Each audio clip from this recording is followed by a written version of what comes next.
প্রতিটা দিন আপনারা যে কোনো বিষয়ের ও যে কোনো ধরনের প্রশ্ন ও উত্তর সবার আগে পাওয়ার জন্য আমার এই চ্যানেলটি সবার আগে সাবস্ক্রাইব করে রাখুন। তার কারণ হলো আমার এই চ্যানেলে প্রতিটা দিন নিত্য নতুন বিষয়ের প্রশ্ন নিয়ে আলোচনা করা হয়। চলুন কথা না বাড়িয়ে ভিডিওটা শুরু করা যাক। ফার্স্ট প্রশ্ন, লৌহ মানব কাকে বলা হয়? উত্তরটি হলো সর্দার বল্লভভাই প্যাটেলকে লৌহ মানব বলা হয়ে থাকে। নেক্সট প্রশ্ন, ভারতের আধুনিক মানুষ কাকে বলা হয়? উত্তরটি হলো রাজা রামমোহন রায়কে ভারতের আধুনিক মানুষ বলা হয়।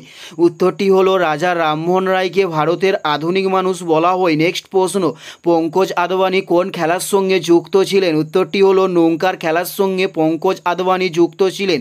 উত্তরটি হলো নৌকার খেলার সঙ্গে পঙ্কজ আদবানি যুক্ত ছিলেন। নেক্সট প্রশ্ন, ভারতের প্রবেশদ্বার কোন শহরকে বলা হয়? উত্তরটি হলো মুম্বাই শহরকে ভারতের প্রবেশদ্বার বলা হয়ে থাকে।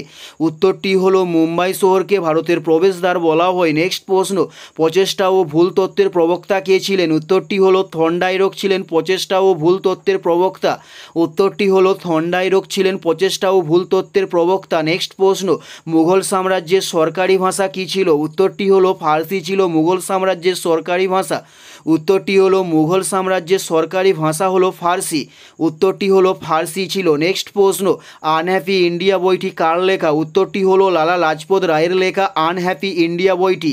উত্তরটি হলো লালা লাজপত রায়ের লেখা আনহ্যাপি ইন্ডিয়া বইটি। নেক্সট প্রশ্ন, সৌরভ চৌধুরী কোন খেলার সঙ্গে যুক্ত ছিলেন? উত্তরটি হলো শুটিং খেলার সঙ্গে সৌরভ চৌধুরী যুক্ত ছিলেন।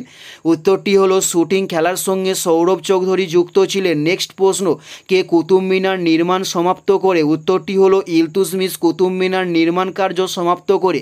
উত্তরটি হলো ইলতুৎমিশ কুতুব মিনার নির্মাণ কার্য সমাপ্ত করে থাকে। নেক্সট প্রশ্ন, ক্রেতা সুরক্ষা আইন কত সালে কার্যকরী হয়? উত্তরটি হলো 1986 সালে ক্রেতা সুরক্ষা আইন কার্যকরী হয়।